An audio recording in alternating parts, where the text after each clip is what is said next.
And in Central Africa, Congo and Rwanda-backed rebels on Saturday signed a declaration of principles, basically a peace deal, in Qatar to end decades-long fighting in eastern Congo.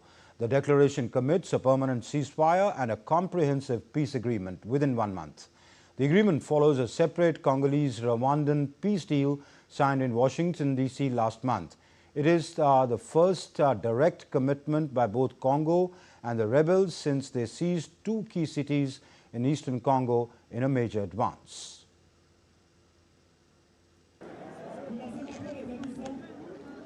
The Democratic Republic of Congo and Rwanda-backed armed group M23 signed a ceasefire deal on Saturday to end fighting that has devastated the country's mineral-rich but conflict-torn east. The truce was agreed in a declaration of principle signed by the two sides after 3 months of talks in the Qatari capital, Doha, which follows a separate Congolese-Rwandan peace deal signed in Washington last month. The agreement says the parties commit to uphold their commitment to a permanent ceasefire, including refraining from hate propaganda and any attempt to seize by force new positions. The deal says the two sides had agreed to implement its terms by July 29th at the latest and to start direct negotiations towards a permanent agreement by August 8th. It also includes a roadmap for restoring state authority in eastern DRC. Congolese government spokesperson Patrick Moyaya said the deal took account of DRC's red lines, including the non-negotiable withdrawal of the M23 from the occupied areas, followed by the deployment of our institutions, including the National Armed Forces. He said a comprehensive peace agreement would follow in the coming days. Qatar's Minister of State at the Ministry of Foreign Affairs, Mohammed bin Abdulaziz Al Khulaifi, and Donald Trump's Special Advisor for Africa and Middle East, Massad Boulous, welcomed the ceasefire deal.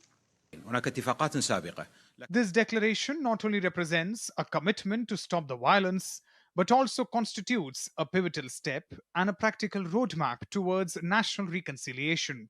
It lays the groundwork for a new phase of partnership among the various components of society in the Democratic Republic of the Congo, including armed movements that have chosen to prioritize the greater national interest.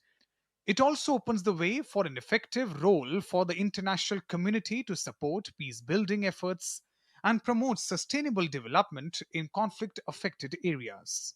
We are confident and we are hopeful.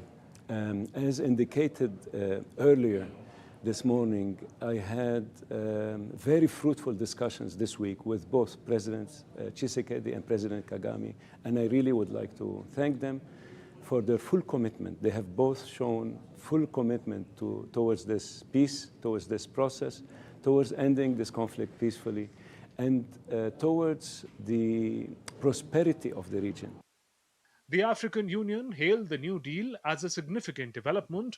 In a statement, AU chairperson Mahmoud Ali Yusuf said, "This marks a major milestone in the ongoing efforts to achieve lasting peace, security, and stability in eastern DRC and the wider Great Lakes region."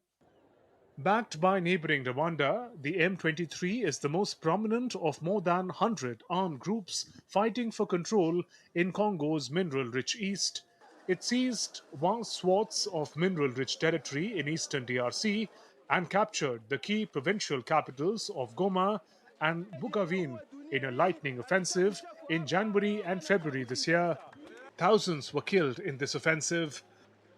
Rich in natural resources, especially lucrative minerals, eastern DRC has been racked by conflict for more than 3 decades, creating a humanitarian crisis and forcing hundreds of thousands of people from their homes, which the UN called one of the most protracted, complex, serious humanitarian crises on earth. Raghav Kumar Jha for DD India.